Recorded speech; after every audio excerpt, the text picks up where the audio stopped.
نئے اور شاندار تفصیلی مطالعے میں خوش آمدید۔ بہت شکریہ، اور آج کی یہ علمی گفتگو واقعی بہت خاص ہونے والی ہے۔ بالکل۔ آج ہم ایک ایسے موضوع کا آغاز کر رہے ہیں جو بظاہر تو بہت سادہ لگتا ہے، لیکن در حقیقت اس نے انسانی تاریخ، ہماری سوچ اور ہماری پوری حقیقت کو ایک غیر مرئی جال میں جکڑا ہوا ہے۔ ہاں، اور یہ جال اتنا باریک ہے کہ ہمیں اس کا احساس تک نہیں ہوتا۔ ایسا ہی ہے۔ تو آج ہم جس کتاب کے اوراق الٹنے جا رہے ہیں اس کا نام ہے دی میمنگ آف میننگ۔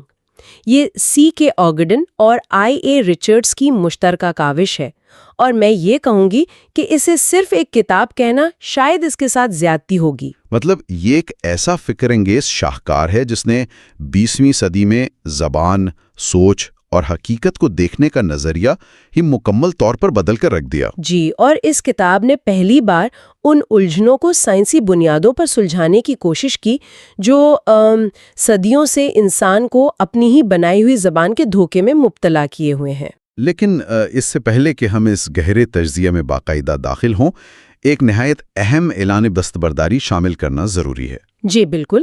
سننے والوں کے علم میں لایا جاتا ہے کہ یہ آڈیوز آرٹیفیشل انٹیلیجنس یعنی اے آئی کے ذریعے تیار کی گئی ہیں، اس لیے ان میں صنف اور تلفظ کی کچھ تکنیکی غلطیاں ہو سکتی ہیں۔ اور یہ بھی واضح رہے کہ یہ آڈیوز صرف اور صرف تعلیمی مقاصد کے لیے تخلیق کی گئی ہیں۔ مزید برآں یہ بتانا بھی بہت ضروری ہے کہ آج کی اس گفتگو اور متن میں جب بھی پیغمبروں کا ذکر آئے گا، جیسے حضرت عیسیٰ علیہ السلام یا قدیم عبرانی پیغمبروں کا تذکرہ، تو وہ نہایت احترام اور مکمل عقیدت کے ساتھ کیا جا رہا ہے۔ بالکل، اس کا مقصد صرف اور صرف مصنفین کے پیش کردہ علمی اور تاریخی دلائل کو دیانتداری سے سمجھنا ہے۔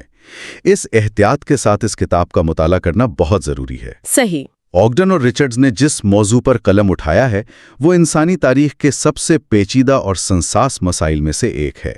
زبان کو ہم عموماً محض رابطے کا ایک سیدھا سادہ ذریعہ سمجھتے ہیں، یعنی ہم نے کچھ سوچا، اسے الفاظ کا روپ دیا اور وہ بات دوسرے تک پہنچ گئی۔ ایسا ہی لگتا ہے، لیکن جب ہم اس عمل کی گہرائی میں جاتے ہیں تو پتہ چلتا ہے کہ زبان کتنی پراسرار اور بعض اوقات کتنی گمراہ کن ہو سکتی ہے۔ تو آج کے اس تفصیلی مطالعے کا بنیادی مقصد کیا ہے؟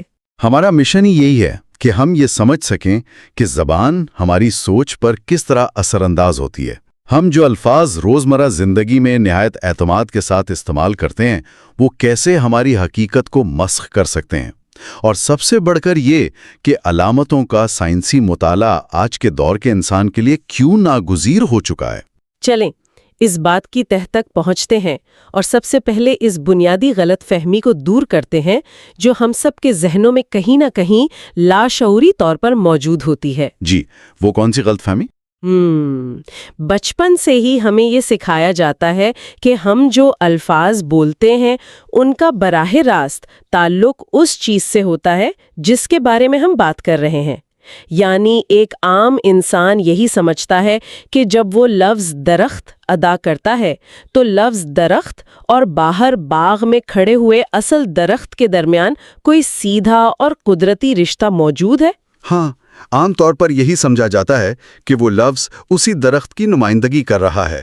لیکن کتاب کے مصنفین نے اس عام سی سوچ کو یکسر مسترد کر دیا ہے، اور ان کا کہنا ہے کہ یہ زبان کا سب سے بڑا دھوکہ ہے۔ اس میں جو حیرت انگیز بات چھپی ہے وہ یہ ہے کہ ہم دنیا کو براہ راست الفاظ سے نہیں بلکہ دراصل ایک تکون یا مثلث کے ذریعے سمجھتے ہیں۔ تکون؟ جی، مصنفین نے اسے کتاب میں دی ٹرائنگل آف ریفرنس کا نام دیا ہے، اور یہ پوری کتاب کا مرکزی ستون ہے۔ اچھا، تو یہ مثلث کیسے کام کرتا ہے؟ ذرا ذہن میں ایک مثلث کا خاکہ بنائیں۔ اس مثلث کے اوپر والے کونے پر انسان کا خیال یا اس کی سوچ ہے۔ اس مثلث کے ایک نچلے کونے پر وہ علامت یا لفظ ہے جو وہ انسان ادا کرتا ہے، اور دوسرے نچلے کونے پر؟ دوسرے نچلے کونے پر وہ حقیقت یا شے ہے جس کی طرف اشارہ کیا جا رہا ہے۔ اب یہاں سب سے اہم اور بنیادی نقطہ یہ ہے کہ خیال کا لفظ کے ساتھ ایک تعلق ہے، کیونکہ ذہن لفظ کو چنتا ہے۔ صحیح۔ اسی طرح خیال کا اس حقیقی چیز کے ساتھ بھی تعلق ہے، کیونکہ ذہن اس چیز کا تصور کر رہا ہے۔ لیکن لفظ اور اس حقیقی شے کے درمیان یعنی مثلث کی نچلی سطح پر کوئی براہ راست لکیر یا تعلق سرے سے موجود ہی نہیں ہے۔ مطلب یہ مثلث نیچے سے بالکل خالی ہے؟ بالکل خالی ہے۔ لفظ اور حقیقت کا رشتہ صرف اور صرف انسان کے ذہن اور اس کی تشریح کے ذریعے بنتا ہے۔ واہ، یہ ایک ایسا پہلو ہے جو ذہن کے کئی دریچے کھول دیتا ہے۔ اس کا مطلب یہ ہوا کہ الفاظ بذات خود کوئی وجود یا طاقت نہیں رکھتے، وہ بس ایک غیر مرئی پل ہے جو ہمارا ذہن اپنے اندر تعمیر کرتا ہے۔ بالکل درست فرمایا آپ نے۔ اسے ذرا مزید آسان کر کے سمجھتے ہیں۔ اگر میں اسے یوں سمجھوں کہ جب ایک انسان ایک سیب کو دیکھتا ہے تو وہ سیب ایک ٹھوس حقیقت ہے۔ اس انسان کے ذہن میں اس سیب کی جو تصویر ابھری یا جو ذائقہ یاد آیا وہ اس کی سوچ ہے۔ جی۔ اور پھر اس نے جو لفظ سیب ادا کیا وہ محض ایک علامت ہے، یعنی لفظ سیب اور اس اصلی پھل کا آپس میں کوئی رشتہ نہیں۔ اصل رشتہ انسان کے دماغ کا ہے جو ان دونوں کو جوڑ رہا ہے۔ اگر انسان کا دماغ درمیان سے نکال دیا جائے تو اس لفظ کی کوئی حیثیت نہیں رہتی۔ بالکل درست تجزیہ ہے، اور کتاب میں اس تشریح کے عمل کو سمجھانے کے لیے جو مثالیں دی گئی ہیں وہ نہایت عملی اور روزمرہ زندگی سے جڑی ہوئی ہیں۔ وہ کیسے؟ علامتوں یا نشانات کو کیسے سمجھا جاتا ہے، اس کی ایک عمدہ مثال ڈاکٹر اور تھرمامیٹر کی ہے۔ جب ایک ڈاکٹر مریض کے منہ میں تھرمامیٹر لگاتا ہے اور پارے کو ایک خاص درجے تک پہنچتا ہوا دیکھتا ہے تو پارا خود بول کر یہ نہیں کہتا کہ مریض کو بخار ہے۔ ہاں، ظاہر ہے تھرمامیٹر پر موجود نشان محض ایک علامت ہے۔ یہ ڈاکٹر کا ذہن ہے جو اپنے پچھلے تجربات کی بنیاد پر اس نشان کو بخار کا مطلب پہناتا ہے۔ اسی طرح ایک کیمیا دان جب لیبارٹری میں تجربہ کرتا ہے اور دیکھتا ہے کہ لٹمس پیپر کا رنگ نیلا یا سرخ ہو گیا ہے تو وہ کاغذ کا رنگ بذات خود تیزاب یا اساس نہیں ہوتا، بلکہ کیمیا دان کا ذہن اس رنگ کی تبدیلی کو ایک علامت سمجھ کر تشریح کرتا ہے۔ بالکل۔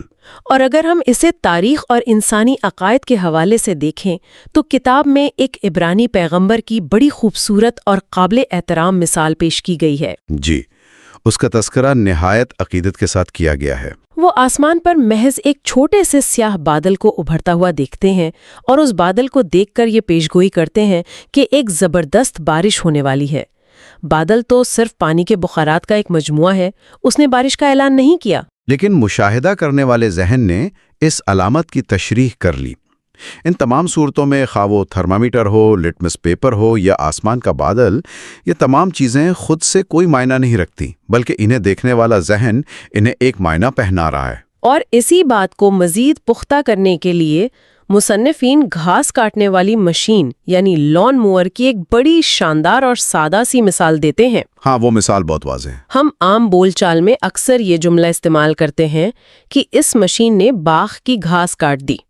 بظاہر یہ جملہ ٹھیک لگتا ہے، لیکن اگر ہم حقیقت پسندانہ تجزیہ کریں تو مشین نے خود سے کوئی فیصلہ کر کے گھاس نہیں کاٹی۔ مشین کے پاس کوئی ارادہ نہیں تھا۔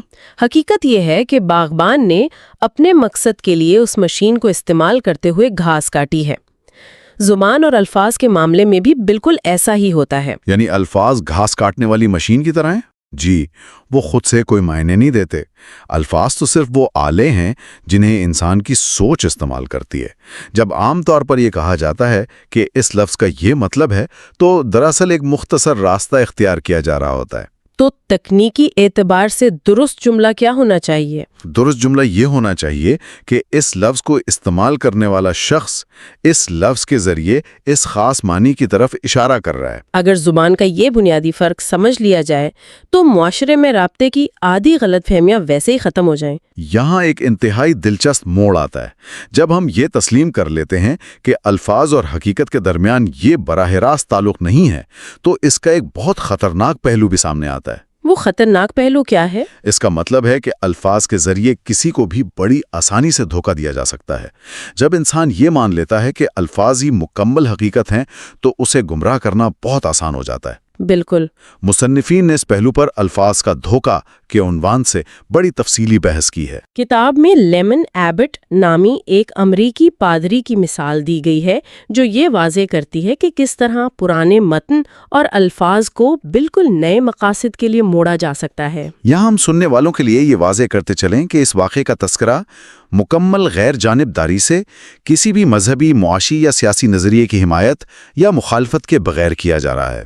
اس کا واحد مقصد یہ سمجھنا ہے کہ لسانیات میں الفاظ کا دھوکہ کیسے کام کرتا ہے۔ جی بالکل، ہم صرف کتاب کا متن بیان کر رہے ہیں۔ تو ایبٹ نے 20ویں صدی کے ابھرتے ہوئے سرمایہ دارانہ نظام اور اس وقت کے بڑے سرمایہ داروں کے بے پناہ اثاثوں کو جائز قرار دینے کے لیے بائبل کے الفاظ کی ایک بالکل ہی انوکھی تشریح کر ڈالی۔ بائبل میں حضرت عیسیٰ علیہ السلام کی ایک مشہور تعلیم موجود ہے جس کا مفہوم ہے کہ زمین پر اپنے لیے خزانے جمع نہ کرو جہاں کیڑے اور زنگ انہیں خراب کر دیں اور جہاں چور نقب لگا کر چرا لیں۔ اور لیمن ایبٹ نے کیا کیا؟ اس نے اپنے وقت کے بڑے سرمایہ داروں کو اخلاقی جواز فراہم کرنے کے لیے اس تعلیم کی ایک نئی تشریح پیش کی۔ اس نے دلیل دی کہ جو جدید دور کے سرمایہ کار تیل کے کنوؤں، بڑی فیکٹریوں یا ریلوے لائنوں میں سرمایہ کاری کرتے ہیں وہ اس مذہبی ممانعت کے زمرے میں نہیں آتے، کیونکہ اس کی بنیاد اس نے ان مخصوص الفاظ پر رکھی۔ اس کا کہنا تھا کہ تیل کے کنوؤں کو تو زنگ نہیں لگتا اور نہ ہی کوئی چور رات کے اندھیرے میں پوری کی پوری ریلوے لائن چرا کر لے جا سکتا ہے۔ چونکہ الفاظ میں صرف زنگ اور چوروں کا ذکر تھا، اس لیے ایبٹ کے نزدیک جدید سرمایہ کاری مکمل طور پر جائز اور اخلاقی تھی۔ یہ سن کر واقعی حیرانی ہوتی ہے کہ کس طرح پیغام کی اصل روح کو نظر انداز کر کے صرف الفاظ کے لغوی معنی کو پکڑ لیا گیا اور اس سے ایک پوری کی پوری نئی حقیقت اور معاشی نظام کا دفاع کر لیا گیا۔ جی، اور اس دلیل کو مان لیا جائے تو کل کو اگر سائنسدان زنگ لگنے کا کوئی مکمل علاج ڈھونڈ لیں یا کیڑوں کو ختم کرنے والا کیمیکل بنا لیں تو دنیاوی لالچ کا سارا اخلاقی تصور ہی ختم ہو جائے گا۔ یہ مثال بڑی خوبصورتی سے واضح کرتی ہے کہ جب انسان پیغام کے بجائے محض الفاظ کے جال میں الجھتا ہے تو وہ اصل مقصد کو فراموش کر دیتا ہے۔ لیکن یہ دھوکہ صرف مذہب یا معاشی نظاموں تک محدود نہیں ہے۔ فلسفیوں اور زبان کے بڑے اسکالرز نے بھی اس ابہام کو بڑھانے میں حصہ ڈالا ہے۔ ماہرین لسانیات نے بھی؟ بالکل۔ کتاب کے مصنفین نے اس ضمن میں جدید لسانیات کے بانیوں میں شمار ہونے والے ایف ڈی سسور پر کڑی تنقید کی ہے۔ سسور نے زبان کی ساخت کو سمجھانے کے لیے ایک تھیوری پیش کی اور اسے مکمل کرنے کے لیے اس نے ایک تصوراتی چیز گھڑ لی جسے اس نے لا لینگ کا نام دیا۔ اس لا لینگ کا مطلب کیا تھا؟ اس نے یہ فرض کر لیا کہ معاشرے میں ایک مکمل جمی ہوئی اور مثالی زبان کہیں نہ کہیں موجود ہوتی ہے جو تمام افراد کے ذہنوں پر حکمرانی کرتی ہے۔ مصنفین کے مطابق اس مثالی لا لینگ کا حقیقت کی دنیا سے کوئی تعلق نہیں تھا۔ یہ محض سسور کے اپنے ذہن کی اختراع تھی کیونکہ اسے اپنی تھیوری کے لیے ایک لفظ کی ضرورت تھی۔ اس کو اگر ہم عام فہم انداز میں سمجھیں تو یعنی ساسور نے یہ فرض کر لیا کہ ہم جو روزمرہ کی زندگی میں ٹوٹی پھوٹی زبان بولتے ہیں یہ تو محض ایک سایہ ہے، اس کے پیچھے معاشرے کے اجتماعی لاشعور میں ایک پرفیکٹ اور مکمل زبان کا ماڈل موجود ہے۔ بالکل صحیح کہا، اور نتیجہ یہ نکلا کہ زبان کا وہ سائنسی مطالعہ جو لوگوں کی اصل بول چال پر ہونا چاہیے تھا وہ ایک خیالی تصور کے پیچھے بھاگنے لگے۔ اور جب ماہرین اس طرح الفاظ کو تجریدی بنا دیتے ہیں تو عملی زندگی میں اس کے نہایت خطرناک نتائج برآمد ہوتے ہیں۔ جنگوں میں ہونے والے پروپیگنڈے کو دیکھ لیں۔ کتاب میں برطانوی فوج کے کمانڈر لارڈ والسلی کا ایک انتہائی چشمکشا حوالہ موجود ہے۔ وہ اپنی کتاب میں باقاعدہ تسلیم کرتا ہے کہ جنگ کے دوران دشمن کو دھوکہ دینے کے لیے الفاظ کا استعمال ایک باقاعدہ اور مؤثر ہتھیار بن جاتا ہے۔ سچائی اور شرف جیسے الفاظ کو جنگ کے مقاصد کے لیے توڑا مروڑا جاتا ہے۔ جنگی پروپیگنڈے میں ایک ہی عمل کو اگر اپنی فوج کرے تو اسے بہادری کا نام دیا جاتا ہے اور اگر دشمن کرے تو اسے دہشت گردی یا بزدلی قرار دیا جاتا ہے۔ حقیقت ایک ہی ہوتی ہے لیکن الفاظ کا لباس بدل کر عوام کے ذہنوں کو کنٹرول کیا جاتا ہے۔ یہ تو واقعی ایک تلخ حقیقت ہے کہ الفاظ توپوں اور بندوقوں سے بھی زیادہ خطرناک ثابت ہو سکتے ہیں، لیکن حیرت کی بات یہ ہے کہ الفاظ کی یہ طاقت کوئی آج کی پیداوار نہیں ہے۔ چلیں اس بات کی تہ تک پہنچتے ہیں کہ انسان نے اپنی ابتدا سے ہی الفاظ کو کس نظر سے دیکھا ہے۔ اگر ہم تاریخ میں جائیں تو کتاب میں قدیم تہمات اور الفاظ کے جادو کے حوالے سے جو حقائق بیان کیے گئے ہیں وہ حیران کن ہیں۔ پرانے وقتوں میں یہ یقین تھا کہ انسان اور اس کے نام کا آپس میں کوئی جادوئی اور اٹوٹ رشتہ ہے۔ قدیم مصریوں کا عقیدہ تھا کہ انسان کے ایک جسمانی روح کے علاوہ ایک نام والی روح بھی ہوتی ہے۔ یعنی اگر کسی شخص کے مرنے کے بعد اس کا نام دیواروں اور خطبوں سے مٹا دیا جائے تو اس کی یہ نام والی روح بھی کائنات سے ہمیشہ کے لیے ختم ہو جائے گی۔ انسان کی بقا اس کے نام کے ساتھ جڑی تھی۔ نام کو محض پکارنے کا ذریعہ نہیں سمجھا جاتا تھا، بلکہ انسان کے وجود کا حصہ تسلیم کیا جاتا تھا۔ اسی حوالے سے نیوزی لینڈ کے ماری قبیلے کی بڑی حیرت انگیز مثال دی گئی ہے۔ جی، اس قبیلے کے ایک نئے سردار کا نام وائے رکھ دیا گیا۔ اب اس قبیلے کی مادری زبان میں لفظ وائے کا مطلب پانی تھا، اور چونکہ سردار کا درجہ بہت بلند تھا، اس کا نام عام لوگوں کا اپنی زبان پر لانا ایک ممنوع یا ٹیبو سمجھا جاتا تھا۔ تو اس لیے پورے قبیلے کے لیے پانی کو وائے کہنا ممنوع قرار پا گیا۔ نتیجتاً انہیں اپنی بقا کے لیے سب سے ضروری چیز یعنی پانی کے لیے ایک بالکل نیا لفظ ایجاد کرنا پڑا۔ یہ سوچنے کی بات ہے کہ ایک لفظ کی تعظیم نے ان کی پوری زندگی بدل دی۔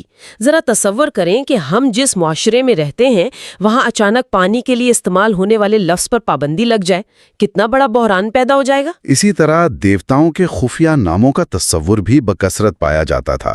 یہ مانا جاتا تھا کہ اگر کسی جادوگر کو دیوتا کا اصلی نام معلوم ہو جائے تو وہ اس دیوتا کی طاقتوں پر قابو پا سکتا ہے۔ اور اگر ہم اسے وسیع تر تصویر کے ساتھ جوڑیں تو کیا یہ سوچ صرف غیر ترقی یافتہ قبائل تک محدود تھی؟ جی نہیں، اس میں جو حیران کن بات چھپی ہے وہ یہ ہے کہ قدیم یونانی فلسفہ جسے ہم سائنسی سوچ کی بنیاد مانتے ہیں وہ بھی دراصل الفاظ کے اسی جادو سے بری طرح متاثر تھا۔ یونانی فلسفر بھی؟ بالکل۔ ہیراکلیٹس نے لوگوس کا تصور پیش کیا۔ اس نے فرض کر لیا کہ الفاظ محض بولنے کی حد تک نہیں ہیں بلکہ کائنات کی حتمی حقیقت الفاظ کے اندر سموئی ہوئی ہے۔ پیتھاگرس، جسے ہم عظیم ریاضی دان مانتے ہیں، اس نے نمبروں کو گننے کی علامتیں ماننے کے بجائے انہیں حقیقی روحیں سمجھنا شروع کر دیا۔ اس کے نزدیک 1، 2، 3 صرف گنتی نہیں تھے، کائنات چلانے والی طاقتیں تھیں۔ اور جب ہم افلاطون تک پہنچتے ہیں تو یہ لفظی جادو اپنی انتہا کو پہنچ جاتا ہے۔ افلاطون نے اپنے مشہور آئیڈیاز کے نظریے میں یہ مان لیا کہ ہم جن تجریدی چیزوں کے نام لیتے ہیں جیسے خوبصورتی یا انصاف، ان ناموں کی کوئی ٹھوس حقیقت آسمانوں پر موجود ہے۔ یعنی چونکہ ہمارے پاس خوبصورتی کا ایک لفظ موجود ہے، اس لیے کہیں نہ کہیں خالص خوبصورتی کا وجود بھی ہونا چاہیے۔ افلاطون نے محض الفاظ کی بنیاد پر ایک پوری الگ دنیا ہی تخلیق کر دی۔ اور ارسطو کے حوالے سے مصنفین نے جو انکشاف کیا ہے وہ تو اور بھی چونکا دینے والا ہے۔ ہم سب ارسطو کی منطق کو سائنسی بنیاد سمجھتے ہیں، لیکن کتاب کے مطابق ارسطو کی منطق صرف اس وقت کی یونانی زبان کے گرامر کے اصولوں پر کھڑی تھی۔ اس نے کائنات کی سچائیوں کو یونانی زبان کے جملوں کی ساخت میں ڈھونڈنے کی کوشش کی۔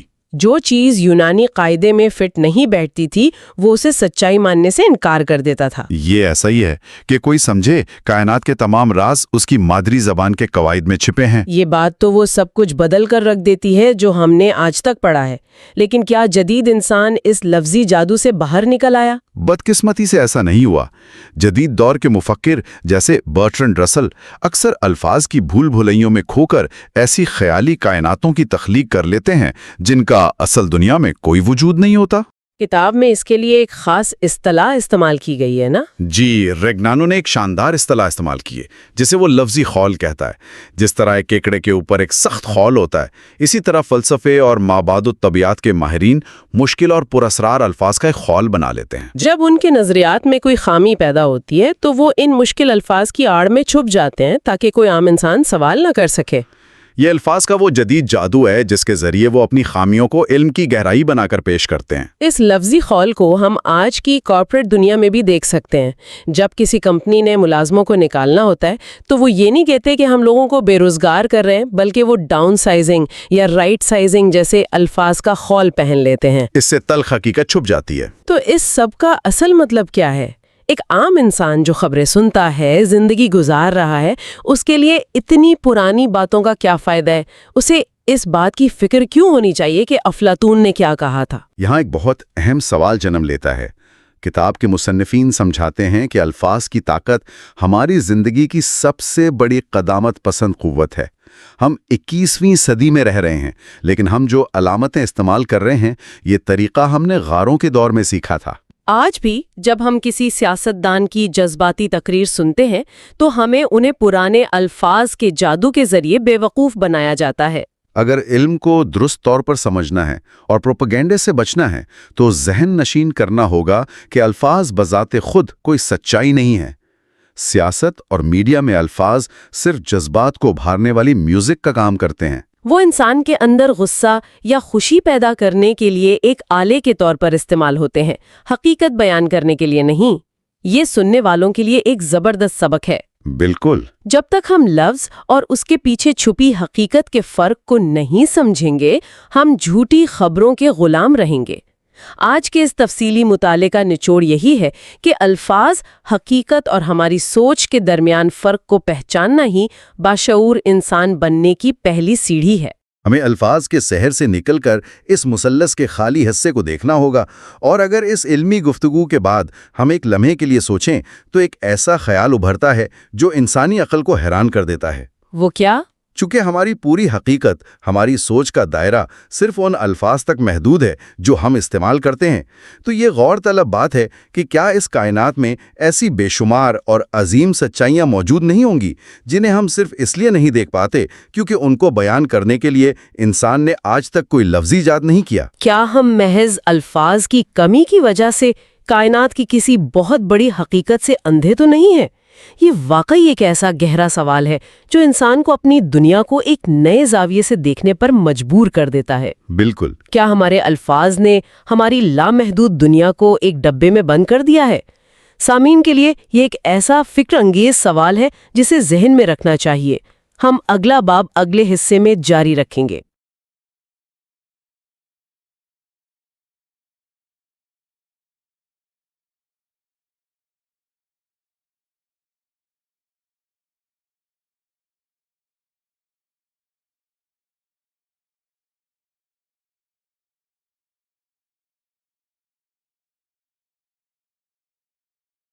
تصور کیجئے ایک کتے کا جو کسی عام سی گھنٹی کی آواز سنتا ہے اور فوراً ایک خالی کمرے کی طرف بھاگتا ہے۔ کمرے میں نہ کھانا ہے نہ خوشبو، پھر بھی وہ وہاں پہنچ کر کسی چیز کا انتظار کرنے لگتا ہے۔ ایسا کیوں ہوتا ہے؟ ہماری آج کی اس گفتگو کا آغاز اصل میں اسی سوال سے ہوتا ہے۔ بالکل، اور یعنی اس تفصیلی جائزے کو ہم ایک بہت گہرے تناظر میں دیکھنے والے ہیں۔ صحیح کہا، کیونکہ اس جائزے کا آغاز ہم اس تسلیم کے ساتھ کرتے ہیں کہ علم کی تلاش اور حقیقت کو سمجھنا ہر مذہب اور روحانی روایت میں نہایت مقدس عمل سمجھا جاتا ہے۔ مذہب ہمیں کائنات میں موجود نشانیوں یعنی سائنس پر غور کرنے کی دعوت دیتا ہے تاکہ ان پر تفکر کیا جائے اور اشیاء کی اصل حقیقت تک پہنچا جا سکے۔ ہاں، اور آج کا مقصد بھی یہی ہے۔ ہم انہی نشانیوں اور ان کے معنی کو سمجھنے کے عمل کا ایک بہت گہرا مطالعہ کرنے والے ہیں۔ چلیے اس کو کھول کر دیکھتے ہیں، کیونکہ آج ہم جس موضوع کی گہرائی میں اترنے والے ہیں وہ ایک ایسی تحریر پر مبنی ہے جو اس بات کا خلاصہ کرتی ہے کہ انسانی ذہن چیزوں، لفظوں اور ان کے معنی کو آپس میں آخر جوڑتا کیسے ہے۔ اس معلوماتی سیلاب میں اس لفظی الجھن سے بچنے کا راستہ کیا ہے؟ یہاں جو بات واقعی حیران کن ہے نا، وہ یہ کہ جن اشیاء کو ہم روزمرہ کی زندگی میں بہت معمولی سمجھتے ہیں، دراصل انہی کے پیچھے ادراک اور معنی کا ایک بہت بڑا پیچیدہ نظام چل رہا ہوتا ہے۔ یعنی ہماری پوری زندگی ایک طرح سے نشانیوں کو سمجھنے کا ہی نام ہے۔ ایگزیکٹلی۔ فلسفے اور سائنس میں ویسے روایتی طور پر سوچنے کے عمل کو ایک انوکھا اور پراسرار عمل سمجھا جاتا تھا، جیسے کوئی دماغ میں کوئی جادو چل رہا ہو۔ لیکن جو مواد ہمارے سامنے ہے وہ واضح کرتا ہے کہ سوچ دراصل ایک کازل یا سببی نظام ہے۔ اچھا، یعنی انسان ہر وقت نشانیوں کا تجزیہ کر رہا ہوتا ہے اور یہی اس کی سوچ کی بنیاد ہے۔ میں تحریر میں ایک لفظ پر غور کر رہی تھی، اینگرامز، ذہنی نقوش۔ یہ دراصل وہ اثرات ہیں جو پرانے تجربات کی وجہ سے ذہن میں محفوظ ہو جاتے ہیں۔ اور اس کی وضاحت ہم روزمرہ کی مثالوں سے کر سکتے ہیں۔ میں وہی سوچ رہی تھی۔ اس کی عام سی مثال ماچس کی تیلی کی ہو سکتی ہے۔ اب دیکھیں نا، جب کوئی ماچس کی تیلی کو ڈبی پر رگڑتا ہے تو ایک آواز پیدا ہوتی ہے، تھوڑی سی حرکت ہوتی ہے اور فوراً توقع ہوتی ہے کہ اب آگ کا شعلہ بھڑکے گا۔ صحیح۔ یہ توقع کسی الہام کا نتیجہ تو نہیں ہوتی، بلکہ یہ پچھلے ہزاروں تجربات کے انہی اینگرامز کی وجہ سے ہے۔ ذہن نے اس رگڑ اور آواز کو آگ کی نشانی بنا لیا ہے۔ اور سب سے دلچسپ بات میں آپ کو بتاتا ہوں، یہ اینگرامز صرف انسانوں کی ملکیت نہیں ہے، جانوروں میں بھی یہی نظام بالکل اسی طرح کام کرتا ہے۔ تحریر میں پروفیسر لوئڈ مورگن کے چوزے والی جو مثال ہے وہ یہاں بہت فٹ بیٹھتی ہے۔ ہاں، وہ کیٹرپلر والی مثال۔ بالکل۔ ایک تجربے میں ایک چوزے نے ایک پیلی اور کالی دھاریوں والا کیڑا یعنی کیٹرپلر کھایا۔ اب اس کیڑے کا ذائقہ بہت ہی بدمزہ اور تکلیف دہ تھا، تو اس ایک تجربے کے بعد ذہن میں ایک انگرام بن گیا۔ اچھا۔ اگلی بار جب اس چوزے کے سامنے وہی دھاریوں والا کیڑا لایا گیا تو صرف اس کیڑے کی دھاریوں کو دیکھنا، یعنی صرف ایک ویژول نشانی کو دیکھنا ہی اس چوزے کو اسے کھانے سے روکنے کے لیے کافی تھا۔ یعنی پورا تجربہ دہرانے کی ضرورت ہی نہیں پڑی؟ بالکل نہیں، ایک چھوٹی سی نشانی نے پورے بدمزہ تجربے کی یاد دلا دی۔ یہ تو ویسا ہی ہے جیسے اگر کسی نے ایک بار کوئی خراب کھانا کھا لیا ہو تو اگلی بار اس کی صرف خوشبو سے ہی متلی ہونے لگتی ہے۔ اور شروع میں جو کتے اور گھنٹی والی مثال میں نے دی تھی وہ بھی تو یہی ہے۔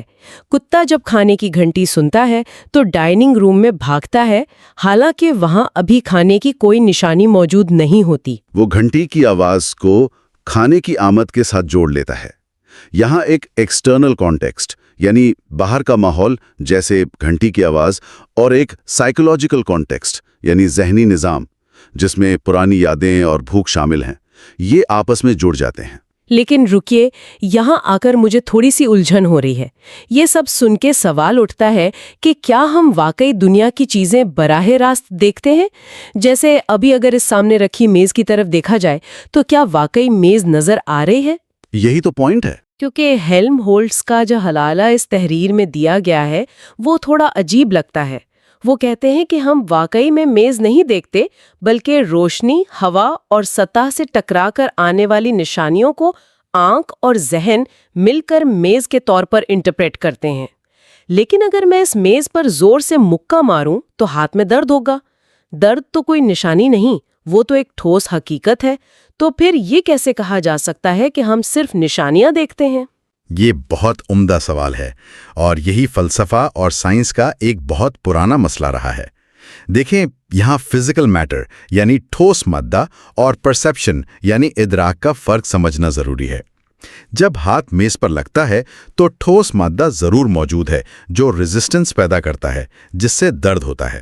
صحیح۔ لیکن جب دیکھنے کی بات آتی ہے تو دماغ تک میز چل کر نہیں جاتی۔ آنکھ کے پردے یعنی ریٹینا پر صرف روشنی کی لہریں پڑتی ہیں۔ دماغ ان روشنی کی لہروں کو اینالائز کرتا ہے اور کہتا ہے اچھا یہ شیپ، یہ رنگ اور یہ ٹیکسچر ایک میز کا ہے۔ یعنی صرف انٹرپریٹیشن ہو رہی ہے۔ اس کو اور واضح کرنے کے لیے فلورنس سکہ کا تجربہ بہت بہترین ہے جو سورسز میں موجود ہے۔ اگر ایک نیا فلورنس سکہ یا کوئی بھی گول سکہ ہتھیلی پر رکھ کر دور سے ہاریزونٹلی دیکھا جائے تو وہ آنکھ کو بیزوی یعنی ایلپٹیکل لگتا ہے، لیکن اگر اسے سیدھا اوپر سے دیکھا جائے تو وہ بالکل گول یعنی سرکولر لگتا ہے۔ یہاں پیراڈاکس یہ پیدا ہوتا ہے کہ سکے کی اصل شکل کیا ہے، کیونکہ فزکس اور کامن سینس تو یہی کہتی ہے کہ سکہ اپنی جگہ بالکل گول ہی ہے، وہ اپنا آکار تبدیل تو نہیں کر رہا، تو پھر آنکھ کو دو الگ شکلیں کیوں نظر آ رہی ہیں؟ اس کا جواب اسی نشانیوں کی تھیوری میں ملتا ہے۔ اصل میں آنکھ سے اس سکے تک ایک مخروطی شکل بنتی ہے جسے ویژول کون کہتے ہیں۔ اس کو یوں سمجھ لیجئے جیسے آنکھ سے نکل کر سکے تک ایک روشنی جا رہی ہے جس کی شکل کسی آئس کریم کے کون جیسی ہے۔ اچھا، تو کون کے الگ اینگلز ہیں؟ ایگزیکٹلی۔ جب سکے کو دیکھا جاتا ہے تو براہ راست سکے کی ٹھوس سطح نظر نہیں آتی، بلکہ اس ویژول کون کے مختلف حصوں یا کراس سیکشنز کو دیکھا جاتا ہے۔ جب اینگل سے دیکھا جاتا ہے تو وہ کراس سیکشن ایلپٹیکل ہوتا ہے، اور جب بالکل اوپر سے دیکھا جاتا ہے تو وہ سرکولر ہوتا ہے۔ ذہن ان کراس سیکشنز کو سائنس یعنی نشانی کے طور پر لیتا ہے اور انہیں آپس میں جوڑ کر یہ فیصلہ کرتا ہے کہ یہ ایک ٹھوس گول سکہ ہے۔ تو اس کا نتیجہ یہ نکلا کہ انسانی آنکھ اور دماغ ایک ڈیٹیکٹیو کی طرح کام کرتے ہیں۔ جو کچھ بھی نظر آتا ہے وہ براہ راست دنیا نہیں ہے، بلکہ چھوٹے چھوٹے کلوز یعنی نشانیوں کی بنیاد پر کیے گئے فیصلے ہیں۔ آنکھیں اور ہاتھ صرف انسٹرومنٹس کی طرح کام کرتے ہیں جو باہر کی دنیا سے ڈیٹا اکٹھا کرتے ہیں، اور دماغ اس ڈیٹا کو جوڑ کر ایک تصویر بناتا ہے۔ بالکل صحیح سمجھی ہیں آپ۔ لیکن ویسے اگر ہماری دنیا اس قدر نشانیوں پر ہی مبنی ہے تو پھر لفظوں کے دھوکے سے بچنا تو بہت ہی مشکل ہو جاتا ہوگا، کیونکہ لفظ بھی تو نشانیاں ہی ہیں جو ہم روز بولتے ہیں۔ ہاں، اور یہاں لفظوں کا دھوکہ سب سے بڑا خطرہ بن جاتا ہے۔ لفظ سب سے طاقتور نشانیاں ہیں، لیکن اگر انہیں ٹھیک سے ترتیب نہ دیا جائے تو سوائے الجھن کے کچھ حاصل نہیں ہوتا۔ اس الجھن سے بچنے کے لیے تحریر میں کیننز آف سمبولزم یعنی علامات کے قوانین بیان کیے گئے ہیں۔ یہ قوانین دراصل وہ اصول ہیں جن پر چل کر ہم زبان کے مغالطوں سے بچ سکتے ہیں۔ صحیح، 6 بنیادی قوانین بیان کیے گئے ہیں جن میں سے کچھ کا سمجھنا انتہائی ضروری ہے۔ چلیے انہیں کھولتے ہیں۔ ان قوانین میں سب سے پہلا جو ذکر ہوا ہے وہ ہے کینن آف سنگولیرٹی۔ اس کا مطلب صاف یہ ہے کہ ایک لفظ یا سمبل کا صرف ایک ہی مطلب یا ریفرنٹ ہونا چاہیے۔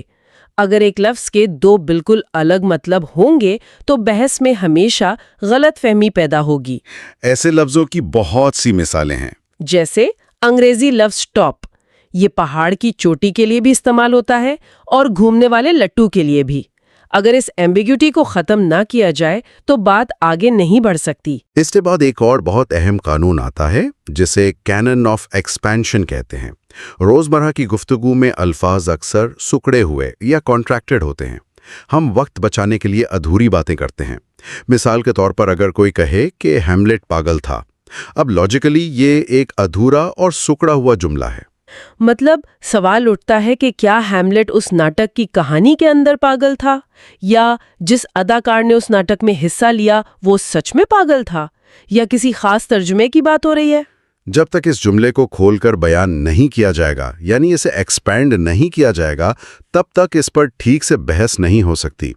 ایکسپینشن کا مقصد صرف یہ ہے کہ کانٹیکسٹ پوری طرح واضح ہو جائے۔ یہ عادت تو روزمرہ کی بحثوں میں اور خاص طور پر آج کل انٹرنیٹ پر بہت زیادہ نظر آتی ہے۔ مثال کے طور پر کوئی شخص جملہ بولے پاکستان کرکٹ تباہ ہو گئی ہے، اب اس ایک جملے پر ہزاروں لوگ لڑنے لگ جاتے ہیں، لیکن جملہ اتنا سکڑا ہوا ہے کہ کسی کو ٹھیک سے پتہ ہی نہیں کہ اصل میں کیا تباہ ہوا ہے۔ بالکل ایسے ہی ہوتا ہے۔ کیا ملک کی پچز خراب ہو گئی ہیں، کیا کھلاڑی آؤٹ آف فارم ہیں، یا مینجمنٹ کا کوئی مسئلہ چل رہا ہے؟ جب تک اس کو پھیلایا نہ جائے بحث بیکار ہے۔ اس کے بعد تیسرا قانون جو مجھے بہت دلچسپ لگا وہ ہے کینن آف ایکچویلٹی۔ اس کا اصول یہ ہے کہ لفظ کا وہی مطلب لینا چاہیے جو اصل میں اس وقت اس خاص کانٹیکسٹ میں استعمال ہو رہا ہو۔ اس کی مثال وہ پائپ والی بہت اچھی ہے۔ ہاں، اگر ایک شخص کہے میرا پائپ بجھ گیا ہے اور دوسرا کہے میرا پائپ جل رہا ہے، تو ان دونوں کا مقابلہ ان کی اصل حالت میں ہونا چاہیے۔ ایسا نہ ہو کہ ایک شخص لٹرل آگ کی بات کر رہا ہو اور دوسرا میٹافورکلی کسی اور چیز کی بات کر رہا ہو۔ دونوں کو ایک ہی پیمانے پر رکھ کر دیکھنا پڑے گا۔ اور یہی سے ایک بہت بڑا اور سنگین مغالطہ پیدا ہوتا ہے جسے عام طور پر لوگ سمجھ نہیں پاتے۔ لوگ اکثر سوچتے ہیں کہ جو لفظ وہ بول رہے ہیں دنیا میں اس کی کوئی ٹھوس فزیکل حقیقت لازمی موجود ہوگی، جیسے لال رنگ یا ریڈنس یا مماثلت یعنی سملیرٹی۔ اسے تھوڑا اور واضح کریں۔ دیکھیں، ان لفظوں کو لوگ ایسی حقیقت سمجھ لیتے ہیں جو فزیکل طور پر دنیا میں موجود ہے، لیکن تحریر واضح کرتی ہے کہ یہ صرف زبان کی سہولت کے لیے بنائے گئے لفظ ہیں۔ انہیں سمبولک ایکسیسریز کہا جاتا ہے۔ اچھا، یعنی دنیا میں لال رنگ کی گاڑیاں ہیں، لال سیب ہیں، لال پھول ہیں، لیکن ریڈنس نام کی کوئی آزاد چیز ہوا میں تیرتی ہوئی نظر نہیں آ سکتی۔ وہ صرف ایک خیال ہے، ایک لفظ ہے جو ہم نے ان تمام لال چیزوں کو آپس میں جوڑنے کے لیے بنا لیا ہے۔ ایگزیکٹلی۔ ان کانسیپٹس کو ٹھوس حقیقت سمجھ لینا فلسفے کی بہت بڑی غلطی ہے۔ دنیا میں صرف اکیلے آبجیکٹس موجود ہیں، ان کے درمیان جو مماثلت ہیں وہ ہمارا ذہن پیدا کرتا ہے۔